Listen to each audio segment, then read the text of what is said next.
Penting seorang pemimpin gigih. Pandangannya Konfusius, bahwa ketika kita ingin sampai pada titik kebijaksanaan, itu jalannya 3. Yang pertama refleksi, yang kedua imitasi, yang ketiga experience. Refleksi itu berpikir sendiri, menganalisis sendiri, membaca sendiri, iqra sendiri, kemudian menyimpulkan dan menghidupkan kebenaran yang ditemukan. Cuma ini kan sulit, perlu belajar lama, perlu upaya intelektual yang dalam. Tidak semua orang sempat melakukan ini. Ada yang lebih gampang, yaitu imitasi. Imitasi itu berarti kita hanya mengikuti, niru yang sudah dilakukan orang-orang mulia, yang sudah dilakukan orang-orang pinter, yang sudah dilakukan mereka ahlinya. Kita tinggal meniru saja. Ini juga bagian dari kebijaksanaan. Malah kalau kita merasa memang bukan ahlinya, ya imitasi ini lebih disarankan daripada refleksi, berpikir sendiri. Tidak dijamin hasil pikiran kita sendiri itu lebih bagus dari mereka. Kalau sebelumnya ada contoh yang baik, kenapa tidak? Nah, itu cara berpikir imitasi namanya. Ya kalau kita sakit itu loh kan, kita mencari dokter dan mengikuti apa saja yang dinasihatkan oleh dokter.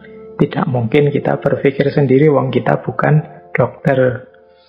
Jadi ini cara kedua, yaitu imitasi. Jalan ketiga itu experience.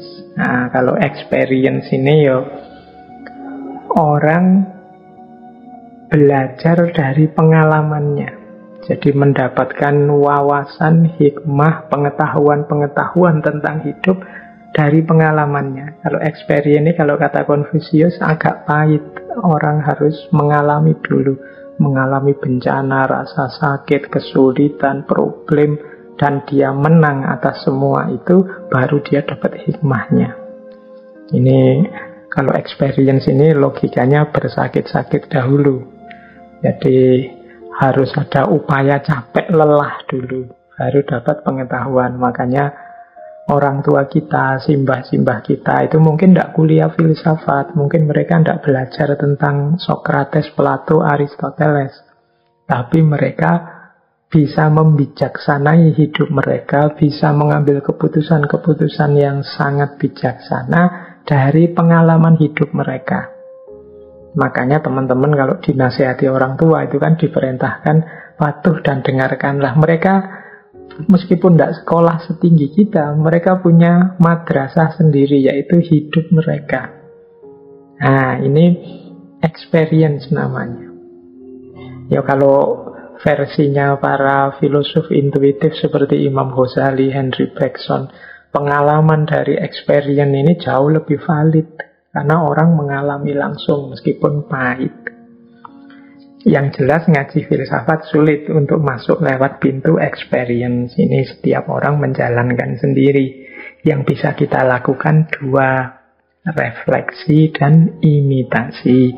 Kadang-kadang saya membahas bagaimana cara refleksi, belajar dari tokoh-tokoh filosof cara refleksi, tapi seringkali juga kita tawarkan model imitasi. Langsung saja dijelaskan, ini loh cara berpikir, gaya hidup, perilaku, sikap tokoh-tokoh yang utama yang bisa ditiru. Nah, ini model imitasi namanya.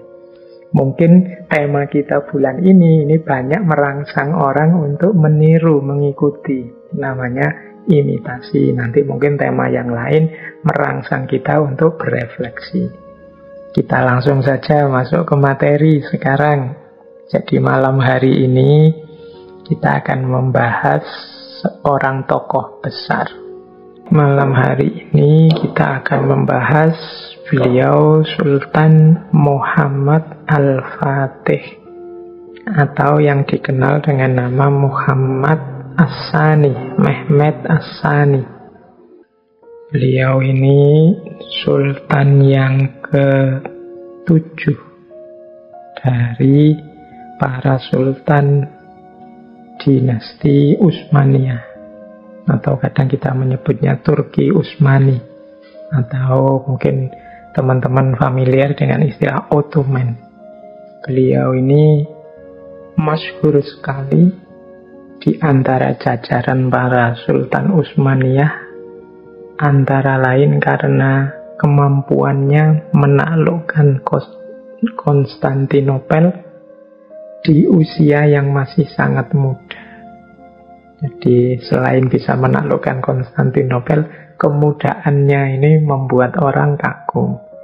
Di usia sangat muda sudah jadi raja, dan dalam usia yang muda pula dia mampu menaklukkan Konstantinopel. Konstantinopel ini kota luar biasa yang di zaman kuno dikenal dengan nama Bizantion atau Bizantium. Bizantion itu kalau dalam bahasa Yunani, Bizantium dalam bahasa Latin. Ini awalnya kota daerah Yunani kuno yang isinya warga Yunani yang berasal dari Megara. Kota ini dinamai dengan raja mereka saat itu, namanya Raja Bizantas. Nah, nanti di kota ini muncul Kekaisaran Bizantium yang menjadi kota Kekaisaran Romawi bagian timur. Kemudian berubah nama menjadi Konstantinopel. Ini yang mendirikan adalah Kaisar Romawi Konstantius pertama. Nah, nanti namanya berubah lagi menjadi Istanbul setelah ditaklukkan oleh Turki Utsmani. Dan nama Istanbul ini diresmikan menjadi nama kota ini di era Turki modern sekitar tahun 1930. Jadi takluknya Konstantinopel ini sesuatu yang luar biasa, karena sejak lama umat Islam ingin menaklukkan Konstantinopel itu selalu gagal. Jadi berkali-kali terjadi pertempuran, upaya untuk menaklukkan itu senantiasa gagal. Dan pada akhirnya sukses di zaman Muhammad Al-Fatih atau Mehmed kedua ini. Beliau ini lahir tanggal 29 Maret 1432. Putra dari Sultan Murad kedua. Ya, nama asli beliau ya Muhammad. Nanti gelar Al-Fatih ini merupakan julukan setelah bisa menaklukkan Konstantinopel. Beliau juga punya gelar yang lain seperti Abul Futuh atau Abul Khairat. Tapi yang paling masyhur ya gelar Al-Fatih ini, yang artinya sang penakluk yang membuka jalan. Menarik untuk dilihat bahwa kemenangan Sultan Muhammad Al-Fatih ini sudah diramalkan sebelumnya oleh Rasulullah. Jadi ada riwayat satu hadis yang diriwayatkan oleh Imam Ahmad. Jadi satu ketika Rasulullah bersabda, La tuftahannal Konstantiniyah wala ni'mal amiru amiruha wala ni'mal jaishu zalikal jaish. Sabdanya Rasulullah, sesungguhnya akan dibuka, akan ditaklukkan kota Konstantinopel. Sebaik-baik pemimpin adalah yang memimpin saat itu, dan sebaik-baik pasukan adalah pasukan perang saat itu. Ini hadisnya terkenal sekali, apalagi kalau pas membahas tentang Sultan Muhammad Al-Fatih, karena ramalan Rasulullah ini terbukti di zaman beliau. Jadi ini sekitar 800 tahun setelah ramalan itu disampaikan. Dan setelah sebelumnya ada berbagai upaya dilakukan untuk menaklukkan, tapi tidak berhasil. Berhasilnya ya di zaman Sultan Muhammad Al-Fatih ini. Dan memang beliau ini termasuk sultan yang banyak prestasinya, meskipun usia beliau tidak panjang. Beliau lahir tahun 1432 dan nanti meninggal 1481. Jadi sekitar di usia 49 tahun. Nanti beliau diberi kekuasaan oleh ayahnya tahun 1444.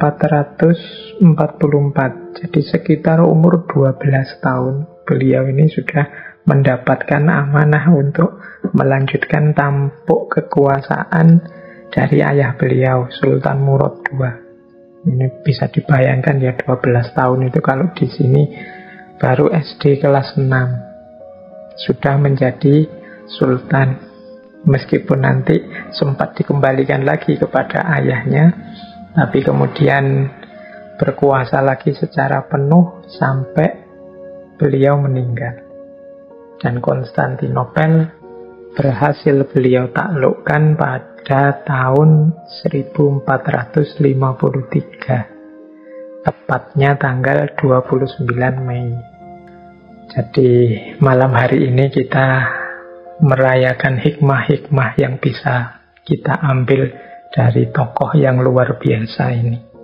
Kalau kita membaca sejarah, jatuhnya Konstantinopel ini menjadi pertanda berakhirnya abad pertengahan.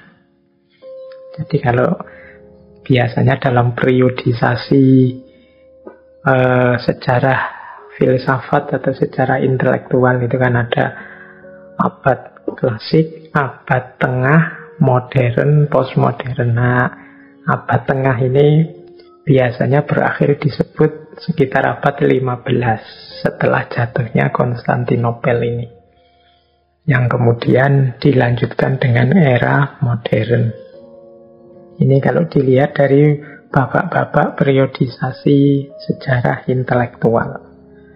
Sultan Muhammad Al-Fatih ini menaklukkan tidak hanya Konstantinopel, masih sangat banyak wilayah-wilayah yang lain yang beliau taklukkan. Mari kita mulai belajar dari beliau apa-apa yang bisa kita ambil hikmah untuk meningkatkan kualitas hidup kita. Saya awali dari karakter kepemimpinan beliau. Ya, beliau ini kan pemimpin besar yang dikagumi hingga hari ini. Berarti penting kita teladani, kita mungkin bisa mengimitasi entah berapa persen karakter-karakter yang beliau miliki.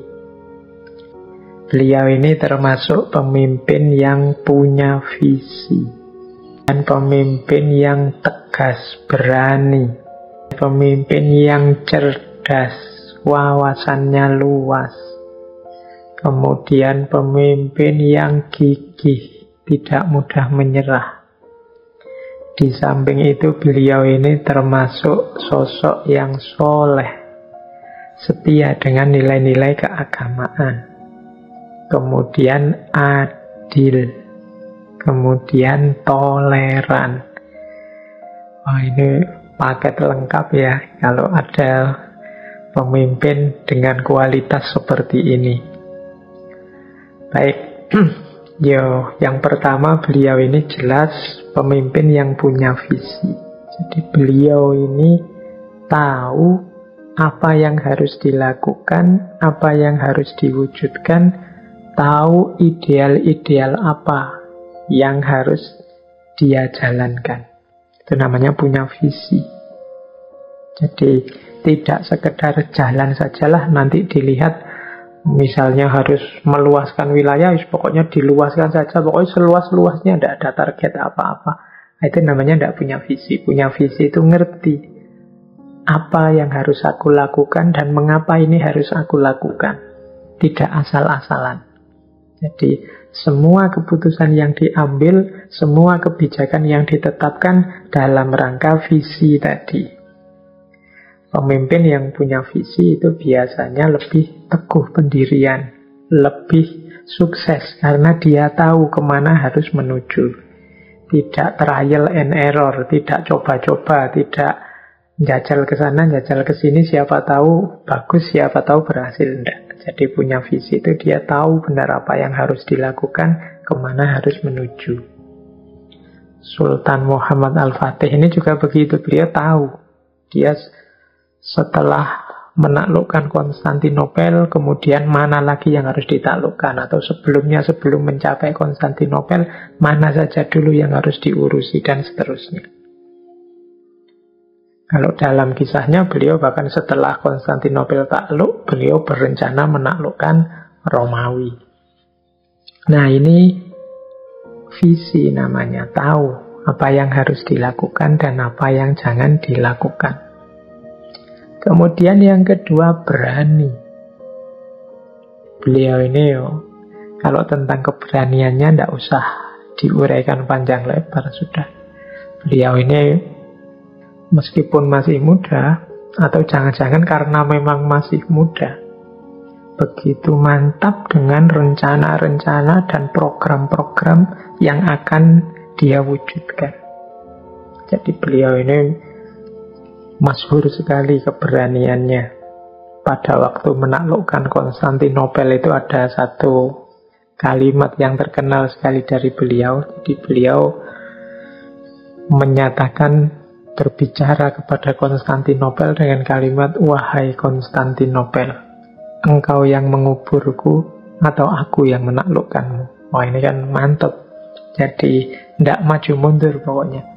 Kalau memang visinya adalah menaklukkan Konstantinopel, ya ayo wis, dijalankan tanpa ragu-ragu, tanpa banyak pertimbangan.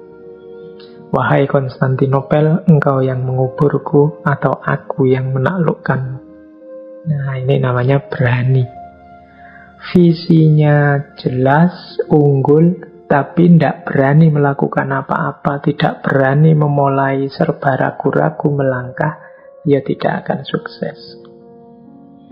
Kita yang mungkin sering belajar macam-macam, mendengarkan kajian macam-macam, mungkin punya ideal-ideal penuh di kepala kita. Tapi ideal-ideal yang penuh itu, kalau tidak kita memulai untuk mewujudkannya, kita tidak berani untuk segera menjalankannya, ya dia hanya akan jadi sampah di kepala kita. Hanya jadi hafalan, mungkin jadi alat untuk menceramahi orang lain saja. Tidak ada efeknya dalam peningkatan kualitas hidup kita. Disitulah gunanya watak berani. Kalau dari para filosof seperti Imam Ghazali atau Ibnu Miskaweh, itu menyebut bahwa berani ini atau syaja'ah itu bagian dari akhlakul karimah yang utama, karena dia ini tengah-tengah antara pengecut dan nekat. Pengecut itu berarti tidak berani melakukan apa-apa, nekat itu melakukan sesuatu tanpa pertimbangan, tidak punya kalkulasi, tidak pakai visi, tidak pakai standar, nekat saja melakukan. Nah, tengah-tengahnya itu berani. Jadi tidak ragu-ragu, tidak males melakukan sesuatu, tapi juga tidak nekat.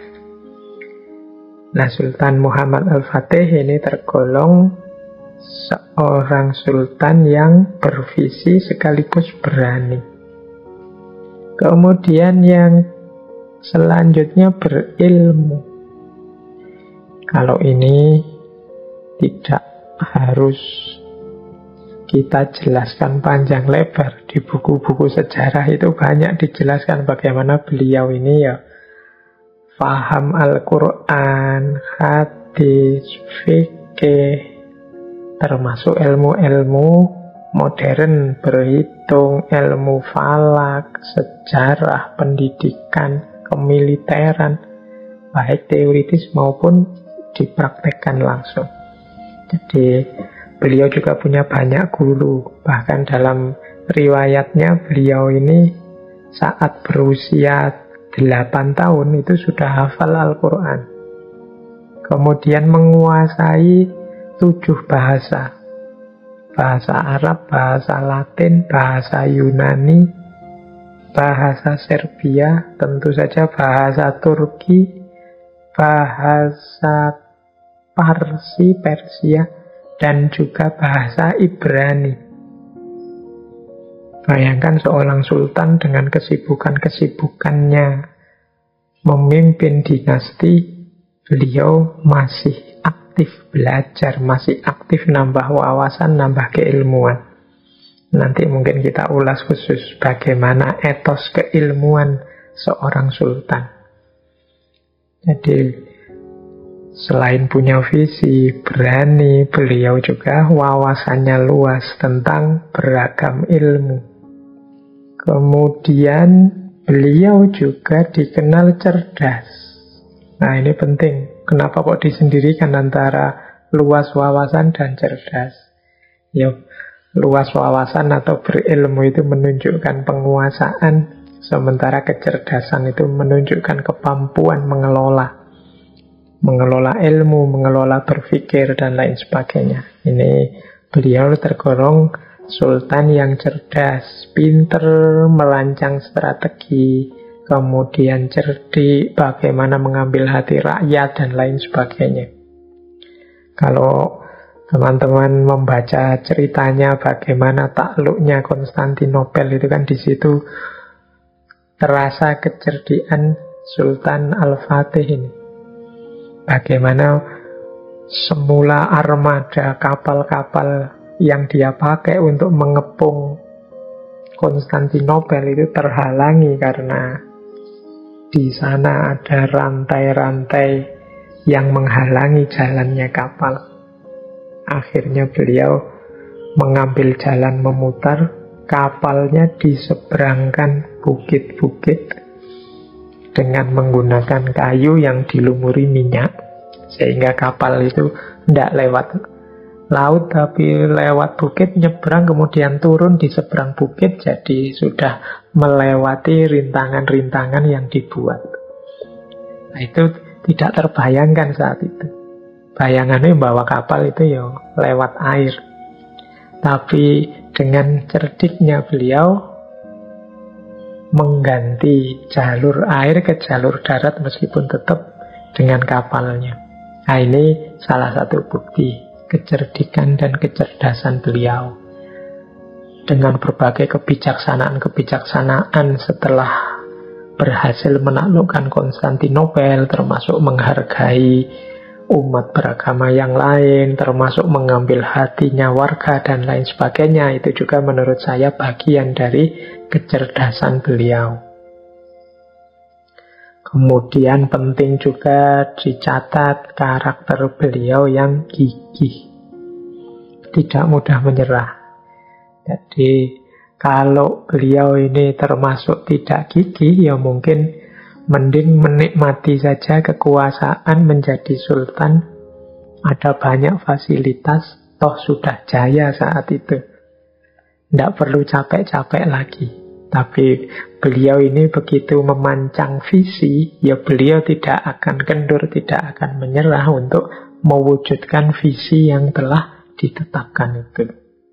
Meskipun banyak rintangannya, banyak halangannya, termasuk kalimat yang beliau sampaikan tadi, wahai Konstantinopel, engkau yang menguburku atau aku yang menguburmu, aku yang menaklukkanmu, itu kan muncul setelah beliau menghadapi berbagai kesulitan, termasuk Raja Konstantinopel saat itu yang menolak dan ingin mempertahankan wilayahnya.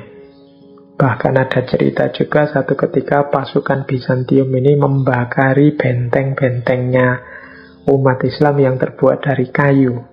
Tapi Sultan tetap tidak putus asa. Banyak bentengnya terbakar, beliau terus bilang, tunggu saja, besok kita buat lagi benteng yang sama 4 kali lipat jumlahnya. Nah, itu kan menunjukkan bahwa beliau ini tidak mudah menyerah. Tokoh yang gigih, memperjuangkan kebenaran yang diyakininya.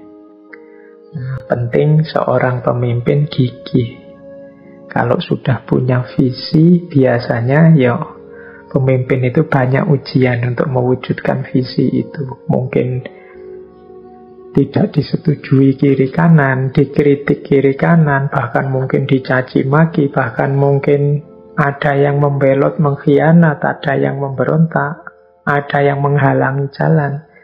Tapi penting bagi seorang pemimpin, kalau sudah punya cita-cita, punya target, ya harus gigih untuk mewujudkan cita-cita itu. Kalau tidak, ya dia akan terombang-ambing terus. Dan itu dicontohkan oleh Sultan Al-Fatih dalam kegigihannya saat akan menaklukkan Konstantinopel. Kemudian beliau ini juga tergolong seorang yang sangat soleh. Ini tidak mengherankan karena guru-guru beliau itu banyak yang termasuk sufi. Jadi beliau ini diriwayatkan seorang sultan yang tidak pernah meninggalkan sholat fardu, sholat sunnah, sholat tahajud, dan berpuasa. Jadi ini keistiqomahan beliau dari sisi kesalehan individual. Ada cerita setelah penaklukan Konstantinopel itu, kemudian akan dilaksanakan sholat Jumat. Nah, saat akan memulai sholat Jumat, Sultan kemudian berdiri, menawarkan kepada pasukannya siapa yang layak untuk menjadi imam sholat Jumat kita yang pertama ini. Nah, itu semua pasukannya tidak ada yang berani menawarkan diri. Akhirnya beliau melakukan seleksi. Beliau meminta, oke, semuanya sekarang berdiri. Nah, ini beliau menganggap semuanya mampu untuk jadi imam sholat Jumat. Tinggal diseleksi yang terbaik. Kemudian beliau bertanya, siapa di antara kalian ini yang sejak muda, sejak balik sampai hari ini pernah meninggalkan sholat 5 waktu secara sengaja? Jadi kalau ada yang pernah ninggal sholat 5 waktu secara sengaja, meskipun hanya sekali, silahkan duduk. Nah, ternyata tidak ada yang duduk. Itu berarti semua pasukannya ini termasuk orang-orang yang mendirikan sholat lengkap 5 waktu. Tidak pernah bolong semuanya. Oke, akhirnya belum nemu yang dicari, wong semuanya belum ada yang duduk. Akhirnya ditambah kriterianya oleh Sultan Al-Fatih. Siapa di antara kalian yang sejak balik dulu hingga hari ini pernah meninggalkan sholat sunnah rawatib, sholat yang mengiringi sholat fardu? Nah, setelah yang kedua ini yang ditanyakan, ternyata ada. Kata beliau, ya sudah, yang pernah meninggalkan sholat rawatib duduk. Tinggal sebagian. Berarti sebagian juga ya sholat fardu, ya sholat rawatibnya lengkap. Oke, sekarang masih banyak ini yang berdiri. Nah, terus beliau nambah lagi, kalau begitu siapa di antara yang masih berdiri ini yang sampai hari ini, sejak dia balik, pernah meninggalkan sholat tahajud? Pernah kosong tahajudnya secara sengaja 1 malam saja? Kalau iya, silahkan duduk. Ah, ternyata begitu pertanyaan ketiga ini, semuanya duduk, berarti semuanya pernah tidak sholat tahajud. Meskipun mungkin hanya bolong sehari atau 2 hari. Satu-satunya yang masih berdiri ya tinggal Sultan Al-Fatih sendiri. Jadi beliau ini memang dikenal istiqomah dalam sholat tahajud, tidak pernah putus. Ya ini ilustrasi saja untuk menggambarkan seorang yang begitu kuat, begitu dahsyat ternyata juga secara sekaligus sangat soleh. Ini mungkin pelajaran ya bagi kita bahwa kesolehan itu bukan berarti kepasifan, bukan berarti lari dari dunia. Tapi kesolehan itu adalah bagian dari jalan kita untuk menuju kesuksesan, menemukan tujuan-tujuan hidup yang hakiki. Baik, selain soleh tadi, boleh juga kita jelaskan juga tentang adil. Tapi banyak juga kisah-kisah yang menggambarkan adilnya Sultan Al-Fatih ini. Jadi Sultan Al-Fatih ini memang dikenal sultan yang adil. Ya dalam banyak hal. Sebut saja misalnya satu contoh, ada cerita begini. Satu ketika membangun Masjid Jami' di kota Istanbul, ini setelah berhasil menaklukkan Konstantinopel, beliau ini menugaskan seorang insinyur sipil dari Romawi, namanya Epsalanti. Nah, insinyur ini satu ketika salah paham terhadap perintahnya Sultan Al-Fatih. Beliau ini diperintahkan oleh Sultan agar membuat tiang-tiang masjid utuh dari marmer. Nah, oleh insinyur sipil ini, tiang itu malah dipotong-potong. Jadi marmernya jadi tidak utuh. Nah, ini membuat Sultan marah. Yang namanya Sultan marah, khilaf sebentar. Akhirnya Sultan memerintahkan untuk memotong tangannya insinyur sipil dari Romawi ini. Jadi karena kemarahan Sultan, wong diperintah oleh Sultan kok ndak manut, ndak ikut. Nah, insinyur ini ndak terima tangannya dipotong. Akhirnya menuntut Sultan ke pengadilan. Jadi ini dia lapor pada Qodhi di Istanbul saat itu. Namanya Syekh Sori Khidir Jalabi. Ini Qodhi yang dikenal keadilannya. Jadi dia mengadukan Sultan kepada Qodhi ini. Yo, Qodhi ini karena adil mendengar pengaduan insinyur ini, ya dia pun kemudian memanggil Sultan untuk hadir di mahkamahnya, kemudian memutuskan dengan adil. Dan ceritanya ketika diputuskan itu Sultan ya posisinya sama dengan yang mengadu. Dia meskipun Sultan di pengadilan tempat duduknya sama, bahkan sama-sama berdiri. Nah, setelah itu masing-masing menyampaikan duduk persoalannya. Akhirnya Qodhi memutuskan bahwa Sultan salah. Jadi yang dilakukan oleh Sultan itu keliru. Keputusan Sultan karena kemarahannya itu salah. Dan hukumannya adalah kisos. Kisos itu berarti ya potong tangan balas potong tangan. Nah, setelah diputus kisos itu, ganti yang terkejut insinyurnya. Jadi dia tidak membayangkan keputusan hukumnya sedahsyat itu. Semula dia membayangkan ya pokoknya hukuman denda saja. Dia sebenarnya mengincar untuk mendapatkan ganti rugi yang besar. Sehingga ketika diputuskan bahwa hukumannya kisos, tangan ganti tangan, insinyur ini kaget. Ya dia juga membayangkan mesti nanti terjadi chaos-chaos, terjadi masalah kalau sultannya tangannya dieksekusi. Akhirnya dia memutuskan untuk menarik tuntutannya dan hanya mengajukan ganti rugi yang oleh sultan pun ya kemudian dituruti sebanyak yang dia minta ganti rugi itu. Ini menggambarkan contoh zaman pemerintahan Sultan Al-Fatih ini ya basis keadilannya hidup. Jadi hukum itu setara, meskipun berhadapan dengan sultan, maupun berhadapan dengan rakyat biasa. Nah, ini penting karakter seorang pemimpin yang memihak pada keadilan.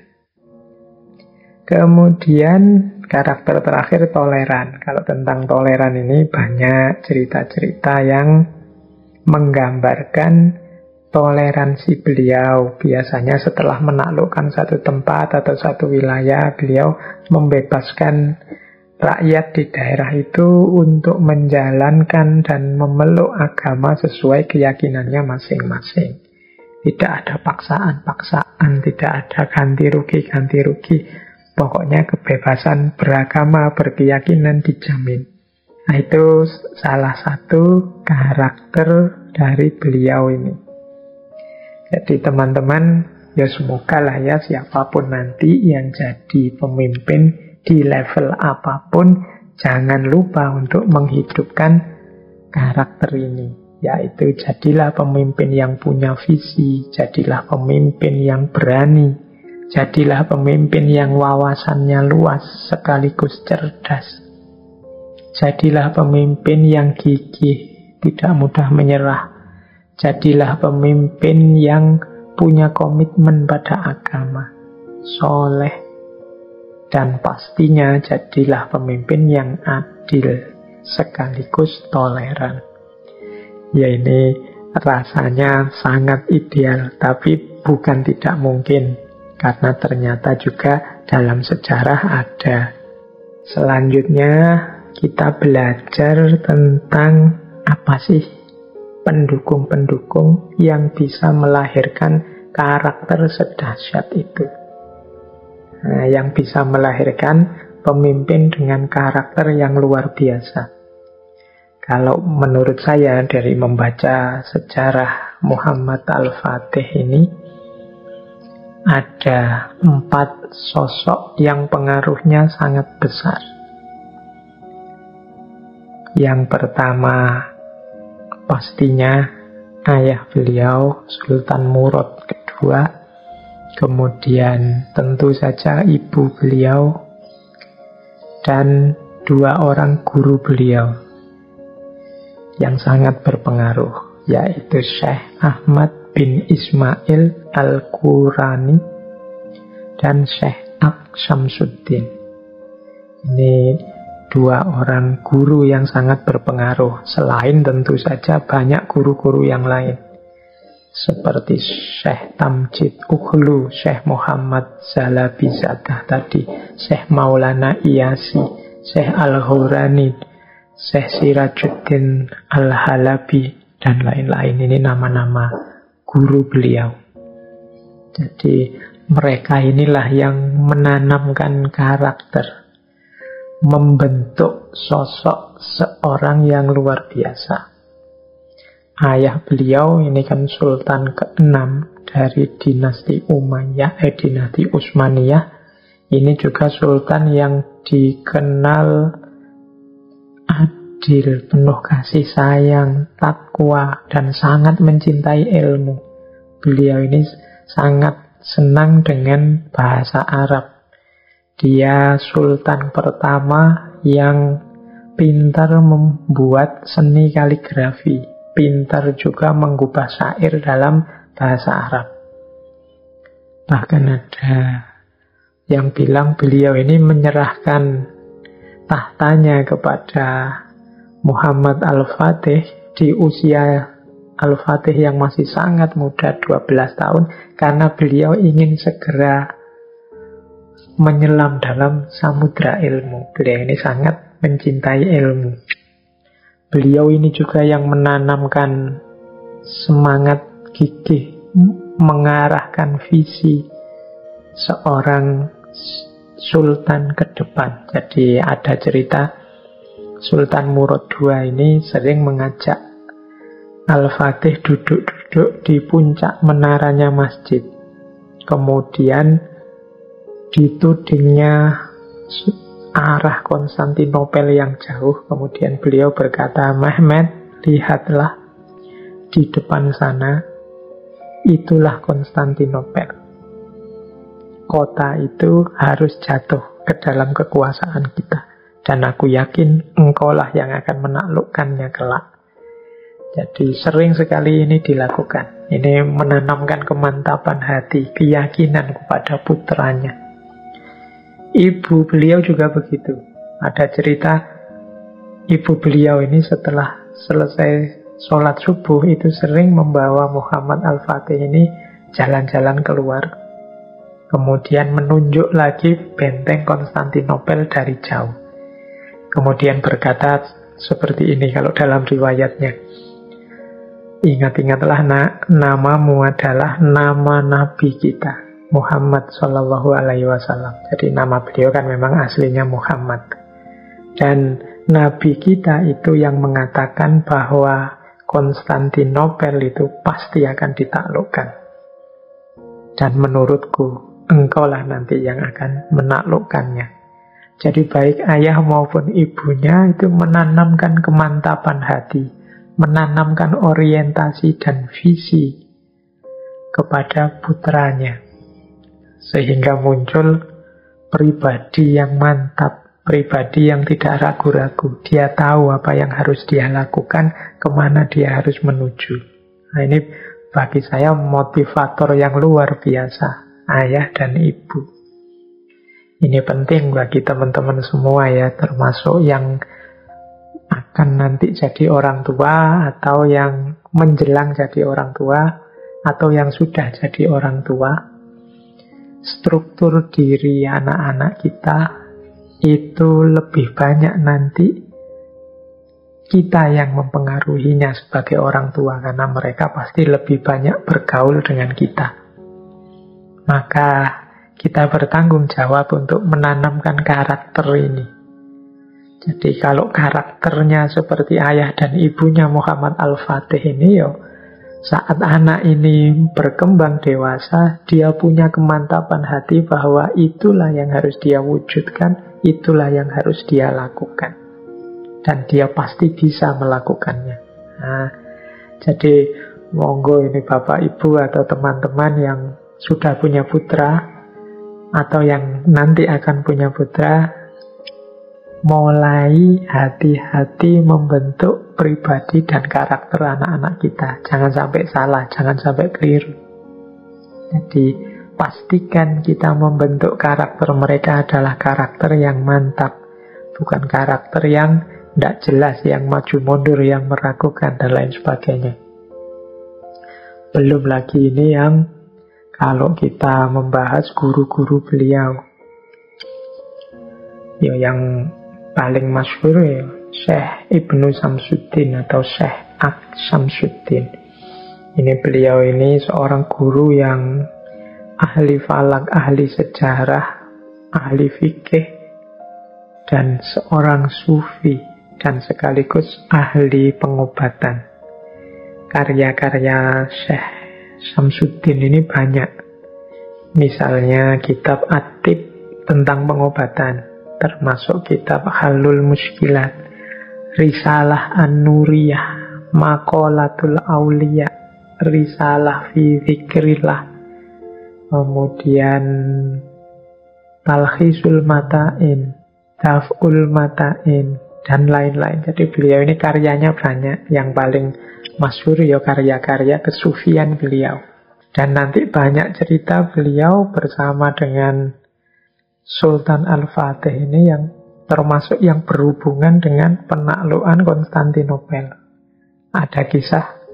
Jadi pada saat tanggal 28 Mei malam, itu sebelum 29 Mei ketika Konstantinopel itu jatuh, jadi Syekh Samsuddin ini sedang melakukan tahajud dekat dengan Allah, sholat malam.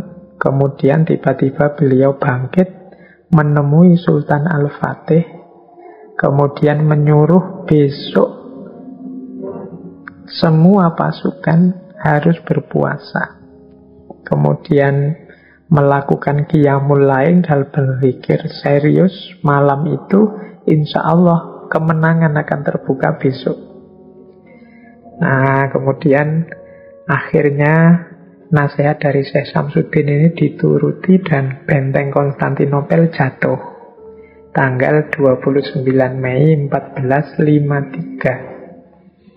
Nanti dalam salah satu sambutannya Al-Fatih ini, saat kejatuhan benteng itu kata beliau, sesungguhnya aku sangat gembira, tapi gembiraku bukan karena takluknya benteng ini saja, tapi kegembiraanku muncul karena aku di zaman ini masih didampingi oleh seorang guru yang sangat mulia ini, yaitu Syekh Samsudin. Jadi beliau gembira, ternyata gurunya memang orang yang luar biasa, yang dekat dengan Allah. Jadi ini salah satu gambaran bagaimana orang sebesar Muhammad Al-Fatih ini adalah orang yang diwarnai oleh, dipengaruhi oleh tokoh-tokoh penting dan besar, termasuk dalam hal agama, sehingga lahirlah pribadi yang luar biasa. Baik, kita lanjutkan sedikit. Saya ingin menyampaikan, sebagaimana minggu lalu kita punya patron keilmuan yang luar biasa dedikasinya untuk kebangkitan dunia ilmiah Islam, yaitu Khalifah Harun al-Rasyid. Jadi yang dengan gaya beliau akhirnya Islam menjadi puncak keilmuan, puncak peradaban ilmiah dalam sejarah. Demikian juga Sultan Muhammad Al-Fatih ini. Jadi beliau ini juga punya kecintaan yang sangat dalam kepada ilmu. Jadi beliau ini punya visi untuk menjadikan Istanbul sebagai kota ilmu internasional. Beliau ingin Istanbul jadi kota kosmopolitan, tempat bertemu para ahli dan tempat kajian berbagai bidang keilmuan. Jadi ini visinya Sultan di ranah ilmu. Makanya dia melakukan banyak sekali upaya untuk mensukseskan visi ini.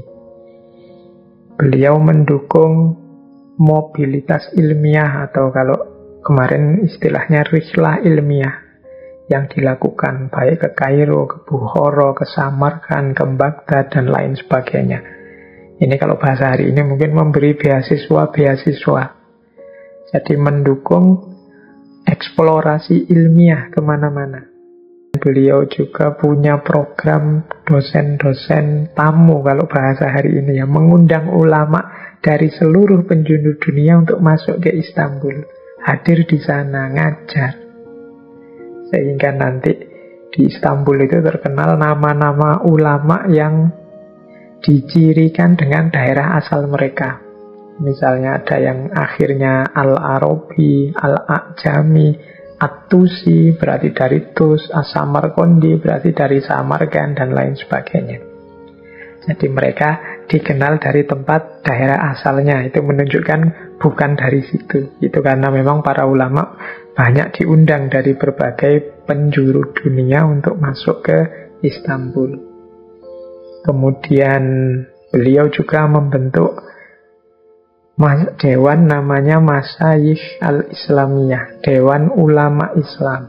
Ini untuk memfasilitasi aktivitas-aktivitas para ulama. Beliau juga banyak mendirikan sekolah-sekolah di berbagai tempat. Bahkan dalam ceritanya, beliau ini kalau sedang melakukan penaklukan kemana-mana, itu selalu mengajak para ulama dengan tujuan untuk bisa berdiskusi sepanjang perjalanan. Jadi selain menaklukkan, tapi juga bisa nambah wawasan, nambah ilmu. Itu tadi yang saya bilang, bagaimana beliau ini wawasannya sangat luas dan juga cerdas, karena beliau tidak berhenti belajar. Bahkan dalam perjalanan-perjalanan penaklukan pun beliau masih menyempatkan untuk berdiskusi dengan para ulama. Kemudian zaman itu forum-forum diskusi marak. Bahkan istana itu secara khusus sering membuka forum-forum diskusi yang disaksikan oleh sultan langsung. Misalnya terkenal sekali zaman itu ada diskusi tentang kitab Tahafutul Falasifah karya Imam Ghazali. Nah, ini kan menarik. Di situ kemudian dihadirkan dua orang ulama, namanya Syekh Muslihuddin Khojazadah dan Syekh Alauddin At-Tusi. Ini atas undangan Sultan, dua orang ini membahas kitab Tahafutul Falasifah.